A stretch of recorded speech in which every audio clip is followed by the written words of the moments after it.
हम लोग करेंगे unit 16 current electricity pedal board grade 10 physics NBF की बुक जो हम सीरीज़ कर रहे थे उसके अंदर हम लोग पहुंच चुके हैं यूनिट 16 पर। आज की इस वीडियो में हम लोग जितने भी एसएलओज इस चैप्टर के साथ मुंसलिक हैं जो कि फेडरल बोर्ड ने प्रोवाइड किए हैं जिनके मुताबिक पेपर बनेगा करिकुलम 2022-23 का, उसके अंदर जितने भी एसएलओज हैं इस चैप्टर के साथ वो हम लोग आज की इस वीडियो में देखने वाले हैं। सबसे पहला एसएलओ है define and calculate electric current, use the equation electric current is equal to charge per time is equal to Q divide by T to solve simple problem. तो बहुत ही सिंपल एसएलओ है। हम लोग बात करेंगे इलेक्ट्रिक करंट के ऊपर कि इलेक्ट्रिक करंट क्या है, इसको हमने डिफाइन करना है। तो उसका नाम तो आपने सुना ही होगा करंट, लेकिन ये है कि आप करंट कहते हैं किसी भी चीज़ के फ्लो को। तो करंट कहा जाता है किसी भी चीज़ के फ्लो को, और इलेक्ट्रिक से पता चलता है चार्ज। तो इलेक्ट्रिक करंट की डेफिनेशन बहुत ही सिंपल है, फ्लो ऑफ चार्ज। जब भी कभी चार्ज फ्लो करेगा, और वो कैसे करेगा वो तो हम अभी देखेंगे अगले एसएलओज में, लेकिन जब भी चार्ज फ्लो करेगा तो मे बी आपके पास ये एक वायर है, इसके अंदर आपके पास कुछ इलेक्ट्रॉन्स इस तरफ फ्लो कर रहे हैं। ओके, ये कैसे फ्लो कर रहे हैं? हो सकता है यहाँ पर आपको से एक इलेक्ट्रिक फील्ड है जो इस तरह जा रही है। अब पिछले चैप्टर से इलेक्ट्रोस्टैटिक्स से हम ऑलरेडी देख चुके हैं इलेक्ट्रिक फील्ड किस तरह होती थी। ये ऑपोजिट डायरेक्शन में होती है इलेक्ट्रॉन से, क्योंकि हम जो कन्वेंशन यूज़ करते हैं वो हम पॉजिटिव चार्ज यूज़ करते हैं। तो कोई भी पॉजिटिव चार्ज इस इलेक्ट्रिक फील्ड में यहाँ से यहाँ जाएगा, जबकि इस इलेक्ट्रिक फील्ड में कोई भी नेगेटिव चार्ज इस तरफ जाएगा। तो मे भी एक इलेक्ट्रिक फील्ड इस तरह रन कर रही है, तो उसके अंदर आपके पास जो करंट है वो यहाँ से यहाँ पर इस तरह से मूव कर रहा है। This is electric current, flow of charge. हो सकता अब ऑफकोर्स इसको आप मेजर भी करेंगे कि इलेक्ट्रिक करंट का एक यूनिट होगा, इसको मेजर करते हैं। आप इसको मेजर करते हैं एज मतलब charge per unit time. Okay, तो यहाँ पर आप ऐड कर सकते हैं flow of charge per unit time, कि एक यूनिट टाइम जो होगा, मतलब नॉर्मली 1 सेकंड, या अगर आप मिनट्स के तौर पे नाप रहे हैं तो 1 यूनिट 1 मिनट होगा, लेकिन हम लोग आमतौर पे सेकंड्स में नापते हैं। तो उसके मुताबिक यानी कि चार्ज का यूनिट है दैट इज कूलम्ब, तो कूलम्ब्स पर सेकंड, कि 1 सेकंड में, क्योंकि आप चार्ज आप किसी करंट आप किसी टाइम में ही मेजर कर सकेंगे। 2 मिनट में कम करंट मूव करेगा, 4 मिनट हो जाएंगे तो उससे डबल करंट मूव करेगा, अगर जो हमारे पास इलेक्ट्रिक फील्ड की इंटेंसिटी है वो सेम है तो ऐसी बात है। तो फिर आपके पास यहाँ पर तो फिर हमें उसको किसी खास टाइम में नापना पड़ेगा। तो हम पर यूनिट टाइम नापते हैं कि 1 सेकंड में कितने कूलम्ब्स मूव कर रहे हैं, कितने कूलम्ब्स ऑफ चार्ज मूव किया है, that is our electric current एक जगह पर। ओके, इसी को हम लोग एम्पेयर्स भी कहते हैं। ओके, इसी को एम्पेयर्स भी कहा जाता है। कूलम्ब्स पर सेकंड को ही बस एम्पेयर्स भी कहा जाता है। इसका बस आप ए से जाहिर करते हैं। तो जब आपको कहा जाता है 2 एम्पेयर्स का करंट मूव कर रहा है, इसका मतलब है कि हर सेकंड 2 कूलम्ब्स मूव कर रहे हैं उधर से। तो इसका फॉर्मूला क्या होगा? अगर आपने इसका फॉर्मूला लिखना है तो आप लिखेंगे कि इलेक्ट्रिक करंट को जाहिर किया जाता है आई से। ओके, इलेक्ट्रिक करंट को जाहिर किया जाता है आई से। ये आपके पास होगा मतलब इसका फॉर्मूला कुछ होगा Q divided by T. Q जैसे चार्ज का है यूनिट, और divided by T. End of course current आपके पास एक स्केलर है। Okay, this is not a vector, यानी स्केलर्स और वेक्टर्स में आपको डिफरेंस तो पता ही होगा। स्केलर्स के अंदर आपके पास ओनली मैग्नीट्यूड होता है, यानी सिर्फ आपके पास यूनिट्स होंगे, और आपका मैग्नीट्यूड होगा कि 2 एम्पेयर्स है। जबकि जो वेक्टर्स हैं उनके अंदर आपके पास डायरेक्शन भी होती है, जैसे आपके पास वेलोसिटी है या एक्सेलरेशन है कि ये इस तरफ है। करंट आपके पास वेक्टर है, आप ये नहीं बताते करंट किसी खास तरफ है। ओके, और वेक्टर्स हैं आपके पास रिक्वायर्ड डायरेक्शन। अच्छा, आप करंट यहाँ पर थोड़ा सा इसके अंदर शायद आपको बता लगे कि करंट की एक्चुअली में एक डायरेक्शन होती है जो हम अगले लेसन में पढ़ेंगे। ये हम लोग सिर्फ इसको असाइन करते हैं, हम इसको एक डायरेक्शन बताते हैं, लेकिन इस डायरेक्शन से ये वेक्टर नहीं बनता। ये बहुत बड़ी डिस्टिंक्शन है। ये फिर भी स्केलर ही रहता है। वो जो हम इसे डायरेक्शन बताते हैं वो सिर्फ एक कन्वेंशन है, यानी कि वो हम उसे सिर्फ एक रुख बताते हैं, वो एक्चुअली में एक वेक्टर डायरेक्शन नहीं है, तो इसलिए ये रहता हमारे पास स्केलर ही है। बट एनीवेज ये था इलेक्ट्रिक करंट, और ये बहुत ही सिंपल है। नेक्स्ट चलो है explain electrical conduction in metals in terms of the movement of free electrons. I think इसके ऊपर तो हमने पिछले चैप्टर में भी और इससे भी पिछले चैप्टर में बहुत डिटेल से पढ़ा हुआ है, तो अब तो आपके लिए मुश्किल नहीं होगा। वो इसमें कहते हैं कि आप इलेक्ट्रिकल कंडक्शन को एक्सप्लेन करें कि जो आपको कंडक्शन है वो क्या है, कंडक्टर्स क्या हैं, तो ये तो आपको बताइए। और खास तौर पे हमने इलेक्ट्रोलाइटिक कंडक्टर्स की बात नहीं करनी, जैसे हमने देखा था जिसमें आयंस मूव करते थे। अब वैसे जो करंट है वो सिर्फ फ्लो ऑफ चार्ज है, वो पॉजिटिव आयंस भी हो सकते हैं, नेगेटिव आयंस भी हो सकते हैं, वो नेगेटिव चार्ज इलेक्ट्रॉन्स भी हो सकते हैं। हालांकि करंट में प्रोटॉन्स नहीं होते, तो रीजन भी आपको बताइए कि प्रोटॉन्स जो कि बहुत हैवी हैं, वो न्यूक्लियस के सेंटर में होते हैं, तो वो मूव नहीं करते। बता आमतौर पर हम लोग इलेक्ट्रॉन्स की बात करते हैं, तो यहाँ पर जब उन्होंने खासतौर पर कहा है कि मेटल्स के अंदर, तो वो फ्री इलेक्ट्रॉन्स की जो मूवमेंट है उसके बारे में बात हो रही है। तो क्या है, हमने देखा था कि मेटल्स के अंदर आपके पास डीलोकलाइज्ड या फिर फ्री इलेक्ट्रॉन्स होते हैं, और इन्हीं की वजह से आपके पास कंडक्शन होती है। जैसे हमने फुल एक इलेक्ट्रॉन मॉडल से देखा था। आपके पास होता ही है कि आपके पास जो एटम्स हैं ये हैं उनके न्यूक्लियस, तो इनके पास बाहर आपके पास कुछ इलेक्ट्रॉन्स हैं। तो मैं अभी सिर्फ वैलेंस इलेक्ट्रॉन्स ड्रॉ कर रहा हूँ। इनकी यहाँ पर फोर शेल्स भी होंगी। ये हर एटम के इलेक्ट्रॉन है। वैलेंस यानी कि जो उनकी आउटर शेल वाले इलेक्ट्रॉन्स हैं।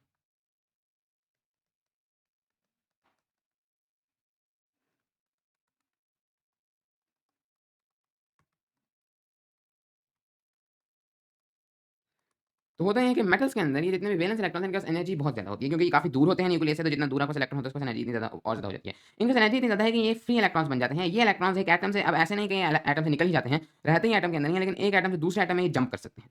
ये वाला इलेक्ट्रॉन जंप करेगा इधर से इधर, जैसे ही इधर आएगा ये वाला इलेक्ट्रॉन कहेगा कि अब एक और आ गया है, तो ये यहाँ से यहाँ जंप कर जाएगा, और ये वाला इलेक्ट्रॉन फिर यहाँ से यहाँ पर जंप कर जाएगा। पहले तो ये रैंडमली जंपिंग मारते रहते हैं, कभी यहाँ चला जाता है, वो वापस आ जाता है, इस तरीके से ये काम करते रहते हैं। लेकिन अगर आप इधर एक इलेक्ट्रिक फील्ड अप्लाई करते हैं, मे बी आप एक इलेक्ट्रिक फील्ड अप्लाई कर देते हैं इस डायरेक्शन में। ओके, एक इलेक्ट्रिक फील्ड, और मैं यहाँ पर इलेक्ट्रॉन्स को रिप्रेजेंट करता हूँ। ये है एक इलेक्ट्रॉन, ये एक इलेक्ट्रॉन। ओके, यहाँ पर कोई इलेक्ट्रॉन और नहीं, ये एक वैलेंस इलेक्ट्रॉन, हमें व्हाइट कलर से रिप्रेजेंट करता था ताकि अच्छे नजर आए। ये आपके वैलेंस इलेक्ट्रॉन्स व्हाइट वाले, यहाँ पर सिर्फ एक ही है। हो सकता है 2 भी हों, मतलब आमतौर पे एक बैलेंस इलेक्ट्रॉन होता है मेटल्स के अंदर। तो यहाँ पर अपने पास ये है एक इलेक्ट्रिक फील्ड, अच्छा इलेक्ट्रिक फील्ड ई, ये तो वेक्टर ई है।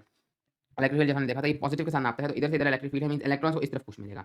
तो ये वाला इलेक्ट्रॉन जो है यहाँ से यहाँ पर जंप मारेगा, ये वाला इलेक्ट्रॉन यहाँ से यहाँ पर जंप मारेगा, ये वाला अगले एटम पर, ये वाला यहाँ से यहाँ पर जंप मारेगा, ये वाला यहाँ से यहाँ पर, ये वाला अगले एटम पर। हमारे पास एक करंट शुरू हो जाएगा, या फिर हमारे पास हम इसको कहते हैं इलेक्ट्रिकल कंडक्शन, कि मेटल्स हमारे पास इलेक्ट्रिक करंट को अपने अंदर से पास करने दे रहे हैं। तो इलेक्ट्रिकल कंडक्शन यही है, कहता है phenomenon where metals allow electric current to be passed through them due to the movement of free electrons। और movement of free electrons he electric current है। ओके, इलेक्ट्रिक करंट होता ही जो नेगेटिव चार्ज के context में है वो यही है कि आपके पास फ्री इलेक्ट्रॉन्स मूव करें जो चार्ज है, और ये सिर्फ आपके पास मेटल्स में होगी, क्योंकि नॉन मेटल्स के अंदर इलेक्ट्रॉन्स पास इतनी एनर्जी नहीं होती कि वो आपके पास जो है वो मूव कर सकते हैं। Metals are conductors normally, okay, metals are conductors while non metals are normally insulators. इसके अलावा एक दूसरे कंडक्टर्स भी थे जो कहते हैं इलेक्ट्रोलाइटिक कंडक्टर्स, उनमें फ्री इलेक्ट्रॉन्स के बजाय फ्री आयंस मूव करते हैं, वो भी इलेक्ट्रिक करंट है, क्योंकि इलेक्ट्रिक करंट सिंपली चार्ज का मोशन है, वो खास तौर पे इलेक्ट्रॉन्स का मोशन नहीं, कोई भी चार्ज मूव करेगा, दैट इज इलेक्ट्रिक करंट।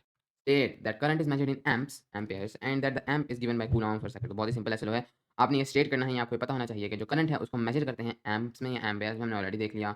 और एम्प क्या है, amp is given bye coulomb पर सेकंड, कि एम्प होता है कूलम्ब पर सेकंड, राइट। आपका जो करंट है that is measured in Ampere's, और एम्पेयर्स क्या है कि कितने कूलम्ब्स पर सेकंड आपके पास करंट फ्लो कर रहा है, या कितने कूलम्स ऑफ करंट आपके पास पर सेकंड फ्लो कर रहा है, that is called electric current. इस तरह से हम लोग इलेक्ट्रिक करंट को मेजर करते हैं इन एम्पेयर्स।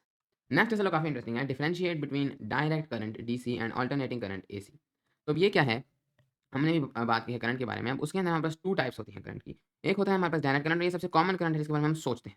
तो डायरेक्ट करंट का मतलब बहुत ही सिंपल है, इसके अंदर आपके पास जिस हिसाब से आप इसको इमेजिन करते हैं, और आमतौर पर जितनी भी डिवाइसेस हैं वो डायरेक्ट करंट से ही पावर होती हैं। ये आपके पास एक ऐसा करंट है that doesn't change direction over time. मैंने आपको बताया था करंट की वैसे टेक्निकली कोई डायरेक्शन है, लेकिन हम उसको एक डायरेक्शन देते हैं।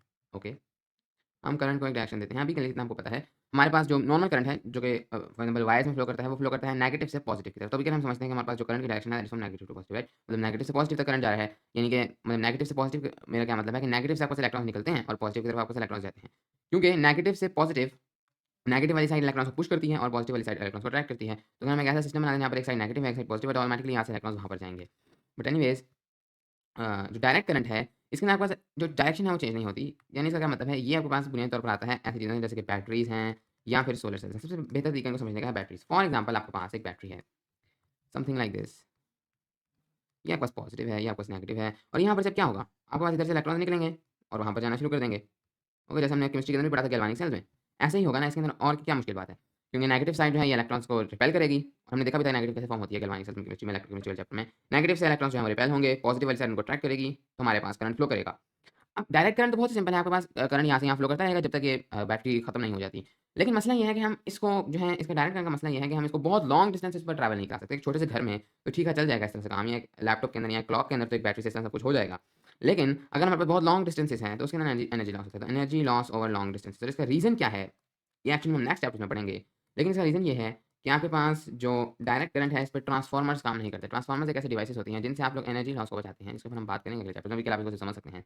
तो इसके लिए हम एक और हल निकालते हैं, यानी कि फॉर एग्जांपल अब आपके घर में एनर्जी कहाँ से आती है, आपके घर में एनर्जी आती है फ्रॉम द पावर प्लांट जहाँ पर एनर्जी प्रोड्यूस होती है, ये आपके घर तक आती है थ्रू वायर्स। अब वो इतनी लंबी वायर्स में क्या हम लोग पावर प्लांट में एक पॉजिटिव टर्मिनल लगा दें और आपके घर पर एक नेगेटिव टर्मिनल लगा दें, नहीं, मतलब पावर प्लांट पर एक दूसरा नेगेटिव टर्मिनल लगा दें और यहाँ से वायर लेकर जाएँ इस तरह से, ताकि ये आपके घर तक पहुँचाकर फिर वापस करंट लेकर आए। हो तो जाएगा इस तरह से, लेकिन ये बहुत लंबा काम हो जाएगा। मतलब लंबा काम ऐसा हो जाएगा कि एनर्जी लॉस यहाँ पर बहुत ज़्यादा हो जाती है, रेजिस्टेंस की वजह से एनर्जी लॉस यहाँ पर बहुत ज़्यादा हो जाती है। इसको खत्म करने के लिए हमें एक डिवाइसेस की जरूरत होती है जिनको कहा जाता है ट्रांसफार्मर। अब ट्रांसफार्मर्स डायरेक्ट करंट पर काम नहीं करते, ये काम करते हैं एक और टाइप ऑफ करंट पर जिसको कहा जाता है alternating current. Okay, alternating current एक और खास टाइप ऑफ करंट है, और मेजर जो आपके पास डिवाइसेस हैं वो अल्टरनेटिंग करंट पर काम नहीं करती। मेजर डिवाइसेस आपके पास काम करती हैं डायरेक्ट करंट पर, जैसे लैपटॉप्स, क्लॉक्स, इन सब के अंदर बैटरीज लगी होती हैं। लेकिन अल्टरनेटिंग करंट आप लोग यूज़ करते हैं फॉर ट्रांसमिशन। ओके, सो इसके अंदर क्या होता है कि इट चेंजेस डायरेक्शन पीरियोडिकली। होगा ये, इसके अंदर एक्चुअली में इलेक्ट्रॉन्स मूव नहीं करेंगे। ओके, ये थोड़ा-सा आपको अजीब लगेगा, लेकिन आम तौर पे तो करंट ये है कि आपके पास इलेक्ट्रॉन इस तरफ मूव किए जा रहे हैं, किए जा रहे हैं। इसके अंदर ये होगा, इलेक्ट्रॉन्स आपके पास वही हैं, वो आगे मूव करते हैं और फिर पीछे मूव करते हैं। जैसे कि कोई वेव है, ओके, आगे मूव करेंगे, ये आपके पास इलेक्ट्रॉन था, थोड़ा-सा आगे जाएगा, फिर ये वापस जाएगा, फिर आगे, और इस तरीके से ये मूव करता जाएगा पीरियोडिकली। यहाँ पर भी इलेक्ट्रॉन आगे-पीछे मूव करते जाएंगे, और इस तरीके से हमारे पास एनर्जी जो है वो ट्रांसफर होती है। इस इनके थ्रू इनके ऊपर हम लोग ट्रांसफार्मर्स को अप्लाई कर सकते हैं। इस वजह से जितनी भी आपके घर जो बिजली आती है वो आपके पास आती है in the form of alternating current या फिर एसी करंट। अभी के लिए कुछ चीज़ें आपको यहाँ पे याद करनी पड़ेंगी। इनके ऊपर आपको ट्रांसफार्मर्स अप्लाई होते हैं, इसीलिए क्योंकि ये ट्रांसफार्मर से आपको एनर्जी लॉस नहीं होगा, यानी कि हीट की वजह से एनर्जी ज़ाया हो जाती है हवा में, वो आपके पास नहीं होगा, और आप एफिशिएंटली जो है वो करंट को एफिशिएंट आपके पास ट्रांसमिशन होगी। ओके? और इसके अलावा इसकी और भी कुछ चीज़ें हैं, जैसे अल्टरनेटिंग करंट को यूज़ करते हैं, जो हमारे जनरेटर्स होते हैं पावर प्लांट्स में, उनके लिए ईज़ी है अल्टरनेटिंग करंट को प्रोड्यूस करना। ये भी हम लोग नेक्स्ट सेक्शन में बड़ी डिटेल से ये देखने वाले हैं। अभी के लिए आपको सिर्फ ये पता होना चाहिए कि आपके पास 2 टाइप्स ऑफ करंट्स हैं। एक है डायरेक्ट करंट, जो नॉर्मल है। एक है आपके पास अल्टरनेटिंग करंट। अच्छा, अब अल्टरनेटिंग करंट को कन्वर्ट किया जा सकता है डायरेक्ट करंट में, ओके? कुछ डिवाइसेज़ के थ्रू, और यही काम आपकी तमाम लैपटॉप्स करते हैं। उनको जो करंट मिलता है, वो तो अल्टरनेटिंग है। जब कोई स्विच में करंट आता है, दैट इज़ अल्टरनेटिंग। लेकिन उनको उसको कन्वर्ट कर देते हैं डायरेक्ट करंट में। आपकी जितनी भी डिवाइसेज़ हैं, आपकी मोटर्स, ये सब कुछ उसको जो है वो डायरेक्ट करंट के अंदर कन्वर्ट कर देते हैं। मतलब लैपटॉप्स, क्लॉक्स, कंप्यूटर, ये सब कुछ वो डायरेक्ट करंट में कन्वर्ट करके यूज़ कर लेते हैं। डायरेक्ट करंट यूज़ होगा जिसमें इलेक्ट्रॉन मूव किए जा रहे हैं। Alternating current is just for transmission. ये इसके अंदर डिफरेंस है अल्टरनेटिंग करंट, डायरेक्ट करंट और अल्टरनेटिंग करंट में। कि डायरेक्ट करंट एक नॉर्मल स्टेडी करंट है, करंट मूव करता जाएगा। अल्टरनेटिंग करंट में पीरियोडिकली का मतलब है थोड़ी-थोड़ी देर बाद। पहले वो शुरू हुआ, फिर आगे जाएगा, फिर पीरियोडिकली वो वापस आएगा, फिर आगे जाएगा। इस तरह से आगे-पीछे जाता जाएगा।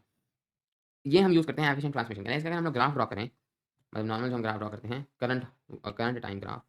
यहाँ पर हमारे पास करंट है और यहाँ पर टाइम है। This is for direct current. अब डायरेक्ट करंट में क्या होगा? ओके, करंट आपके पास कुछ फ्लो कर रहा होगा, ओके? तो नॉर्मली आपके पास डायरेक्ट करंट में अगर तो करंट है स्टेडी। स्टेडी का ये मतलब है, अब यहाँ पर होगा आपका 0। स्टेडी का मतलब ये है कि आपके पास जो करंट है वो एक ही रह रहा है।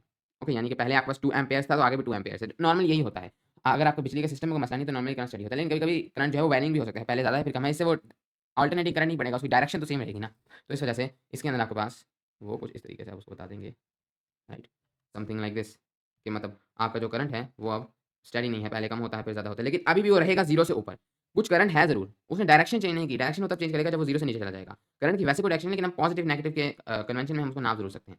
अच्छा, लेकिन डीसी एसी करंट में ये होगा, अगर एसी करंट भी आपके पास एक नॉर्मल करंट है, इसके अंदर आपके पास एक साइन वेव बनती है। अगर आपके पास ये 0 है, तो वो सबसे पहले तो आपका इलेक्ट्रॉन शुरू होगा 0 से, ओके? यानी कि आपका इलेक्ट्रॉन जो है वो यहाँ से शुरू हुआ, ये आपका इलेक्ट्रॉन है, ओके? ये इलेक्ट्रॉन जो है ये 0 से शुरू होगा और फिर इसको एक पुश मिलेगा इस तरफ, यानी इस तरह जाएगा, तो आपके पास बढ़ना शुरू होगा और यहाँ तक पहुँचेगा आपका करंट। लेकिन यहाँ तक जैसे ये पहुँचेगा अपनी पीक पर, ये वापस मुड़ना शुरू कर देगा, क्योंकि इसने अपनी डायरेक्शन चेंज करनी है। अपनी डायरेक्शन ये चेंज करेगा और ये आपके पास जो है इस तरह से नीचे आना शुरू होगा और वापस आकर रुकेगा 0 पर, यानी यहाँ तक गया था, अब यहाँ से वो वापस आ गया 0 पर, अब उसने दूसरी तरफ जाना है। तो अब इसकी डायरेक्शन होगी चेंज, ये जाएगा दूसरी तरफ और फिर इस तरीके से ये चीज़ कंटिन्यू होगी। इसको हम लोग कहते हैं एक साइन वेव।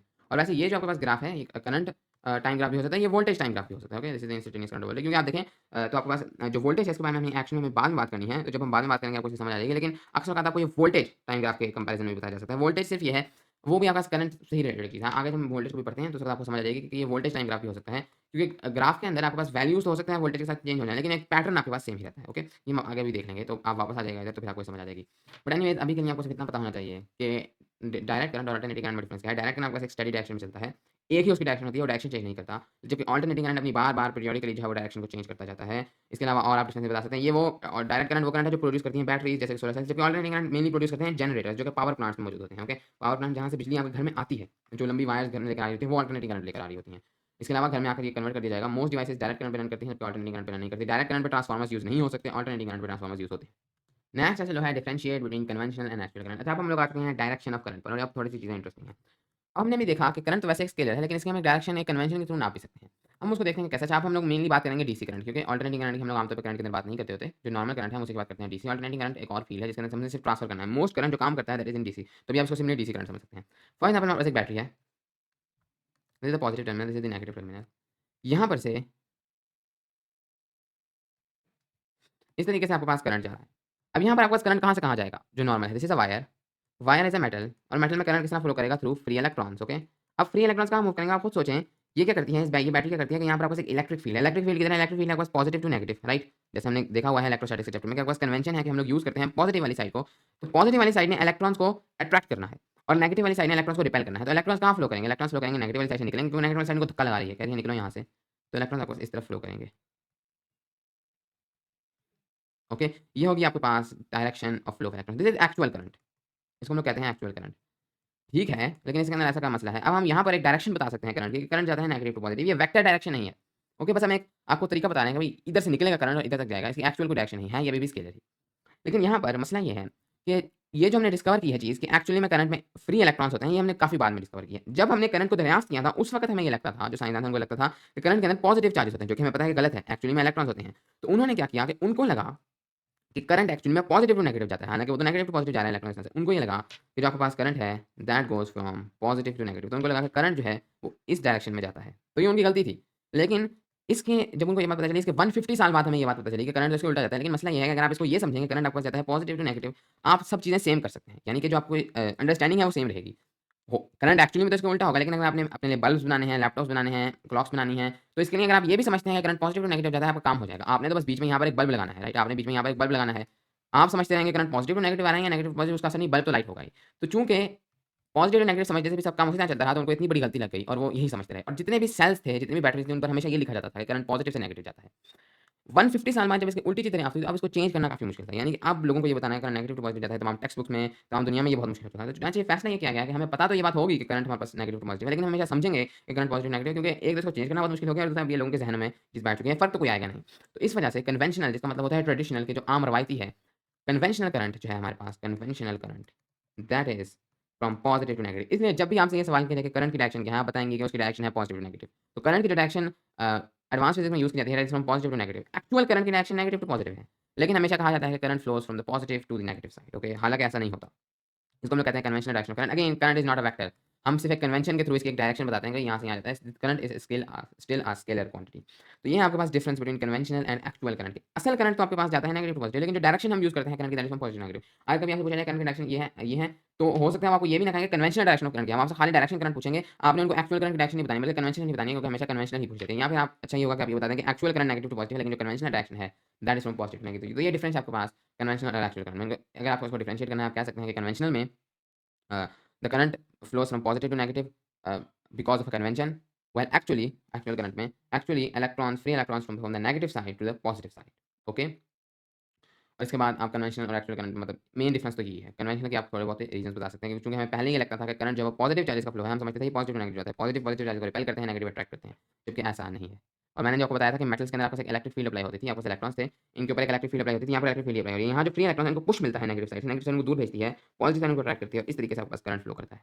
नेक्स्ट एसएलओ है justify and illustrate the use of ammeters, analogue and digital with different ranges. अच्छा, ये एसएलओ आपके पास फॉर्मेटिव है, जैसे आपको पता ही होगा। ये फेडरल बोर्ड ने इस एसएलओ को फॉर्मेटिव किया है। इस एसएलओ से इस पेपर के अंदर, मतलब जो पेपर्स फेडरल बोर्ड के बनाए जाते हैं एनुअल, उनके अंदर तो सवाल नहीं आएंगे, क्योंकि फेडरल बोर्ड अपने एसएलओ से पेपर बनाता है, बुक से नहीं बनाता। तो ये वाला जो आपके पास कॉन्सेप्ट है एमीटर्स का, जहाँ जहाँ मर्जी लिखा हो, लेकिन पेपर के अंदर ये नहीं पूछा जाएगा, इसलिए हम भी इसको नहीं करेंगे। ये स्पेसिफिकली फॉर फेडरल बोर्ड है, मेरी बाकी बोर्ड्स के अंदर ये चीज़ अप्लाई है, और फेडरल बोर्ड ने इसको फॉर्मेटिव कहा है। बाकी बोर्ड में आई थिंक ये फॉर्मेटिव नहीं है। सो एनीवेज, हम चूँकि फेडरल बोर्ड को फॉलो करें, हम भी एमीटर्स को नहीं पढ़ेंगे। वैसे मैं आपको बता दूँ, एमीटर सिंपली ये आपके पास मेजर करते हैं करंट को, मेजर्स करंट, यानी कि कहीं पर कितना करंट फ्लो कर रहा है, इसको सिंपली मेजर करते हैं एमीटर्स में। कोई कंसेप्चुअल चीज़ तो है नहीं, बस आपने सीखना है कि कैसे मेजर किया जाता है। बस यहाँ पर आप करंट को मेजर करते हैं एमीटर्स, ओके? बाकी इसकी 2 टाइप्स हैं। एनालॉग का मतलब है कि जो नॉर्मल आपके पास होती हैं सुइयाँ होती हैं, डिजिटल जिसके अंदर आपको डिजिटल बताता है, बट एनीवेज इस पर हम बात नहीं करेंगे। Next SLO है define potential difference as the work done by a unit charge passes through a component. Use the equation potential difference is equal to work done on a component charge V is equal to W divided by Q to solve the problem. अब हम लोग बात करने वाले हैं potential difference के बारे में। अच्छा, इसके बारे में बात करने से पहले हम लोग, मैं एक और 2-3 चीज़ें और आपको बताऊंगा ताकि आपकी बेस बने। तो आपने पोटेंशियल एनर्जी के बारे में तो आपको पता ही होगा। तो जो सबसे पॉपुलर इसकी टाइप है वो हमने पढ़ी है ग्रेविटेशनल पोटेंशियल एनर्जी। उसके ऊपर तो ज़्यादा हम बात नहीं करेंगे, लेकिन ये तो आपको पता होगा पोटेंशियल एनर्जी हमेशा एक रेफरेंस से नापते हैं। तो फॉर एग्जांपल हमारे पास ये हमारी बॉल है, हम रेफरेंस ग्राउंड को रखते हैं एज जीरो, तो हम कहते हैं कि जो ग्राउंड पर पोटेंशियल एनर्जी होगी वो होगी जीरो। इसके हिसाब से हम लोग बाकी पोटेंशियल एनर्जी को नाप लेते हैं कि वो जितना इससे दूर होगा उसकी पोटेंशियल एनर्जी उतनी ज़्यादा होगी, राइट? सो इधर ये हमारे पास फॉर एग्जांपल बॉल है, और ये बॉल है हमारे पास 2 केजी की। अब हम लोग इसकी ग्रेविटेशनल पोटेंशियल एनर्जी कैसे नापेंगे? हम लोग कहेंगे mgh। अब मान लेते हैं हम लोग एक सिंपल हाइट पे रहते हैं, फॉर एग्जांपल हम लोग हाइट पे रहते हैं 1 मीटर्स की, ओके? और जी को मैं यहाँ पर मान रहा हूँ 10 मीटर्स पर second square, just for simplicity, तकरीबन 9.8 होता है इसको राउंड करके। अगर मैं इस बॉल की पोटेंशियल एनर्जी निकालूँ, राइट? पोटेंशियल एनर्जी अगर मैं इस बॉल की निकालूँ तो कितनी है? वो होगी 2 KG multiplied by 1 metre multiplied by its height. तो ये हमारे पास हो जाएगा 20, तो इसकी होगी 20 जूल्स। अगर मैं यहाँ पर लाता हूँ एक 4 केजी की बॉल तो हो जाएगी 40 जूल्स। अगर मैं लाता हूँ यहाँ पर 8 केजी की बॉल तो हो जाएगी 80 जूल्स, राइट? अगर मैं लाता हूँ 8 केजी की बॉल तो 8 मल्टीप्लाइड बाय 10। तो जितना मैं मास बढ़ा रहा हूँ उसके हिसाब से पोटेंशियल एनर्जी बढ़ रही है, सेम हाइट और सेम जी की वैल्यू पर। यहाँ पर इस पोटेंशियल एनर्जी में हमारे पास सब कुछ रिलेशन है मास के साथ, क्योंकि ग्रेविटी एक ऐसी, यहाँ पर हम लोग ग्रेविटी के हिसाब से नाप रहे हैं, तो ग्रेविटी जो है वो मास के साथ रिलेटेड है, ग्रेविटी एग्जिस्ट करती है मास की वजह से। अब यहाँ पर क्यों ना मैं एक ऐसी वैल्यू ले आऊँ जो सिर्फ 1 केजी के लिए हो। यहाँ पर अगर 1 केजी का मास होता तो कितनी पोटेंशियल एनर्जी होती? 10 जूल्स। तो अगर इस पॉइंट पर 1 केजी का कोई बॉल हो तो उसकी कितनी होगी? 10 जूल्स। या मैं कह सकता हूँ 10 जूल्स पर केजी की मैं एक वैल्यू बना सकता हूँ कि इस पॉइंट पर जो पोटेंशियल एनर्जी है वो 10 जूल्स पर केजी है। अगर वो 2 केजी है तो वो 20 जूल्स होगी, 3 केजी है तो 30 जूल्स होगी, 4 केजी है तो 40 जूल्स होगी। इस तरह का जब हम नंबर असाइन करते हैं किसी खास पॉइंट पर एक फील्ड में, इसको हम लोग कहते हैं पोटेंशियल। तो ये आपके पास ये तो पोटेंशियल एनर्जी है, but this is the potential. तो ये इस पॉइंट के अंदर पोटेंशियल है, ये हम किसी बॉल को नहीं दे रहे हैं, हम बस कह रहे हैं इस पॉइंट पर ये पोटेंशियल है, इसको हम कहते हैं ग्रेविटेशनल पोटेंशियल, और ये हम पर केजी बता रहे हैं। अब सेम वे में हम लोग इसको अप्लाई करने वाले हैं इलेक्ट्रिक पोटेंशियल एनर्जी के लिए। अब इलेक्ट्रिक पोटेंशियल एनर्जी भी हमारे पास एग्जिस्ट करती है। अच्छा, आप ग्रेविटेशनल पोटेंशियल एनर्जी में पोटेंशियल का हम लोग इस तरह से यूज़ करते हैं कि फॉर एग्जाम्पल हमारे पास 2 पॉइंट्स थे अर्थ के अंदर, ये हमने रखा अपना रेफरेंस पॉइंट, ओके, जो कि था हमारा ग्राउंड। हमारे पास यहाँ पर 2 पॉइंट्स हैं, ये 2 पॉइंट्स हैं। अगर मैं एक बॉल यहाँ पर रखता हूँ, क्या वो इस तरफ मूव करेगी? तो इसका जवाब है नहीं।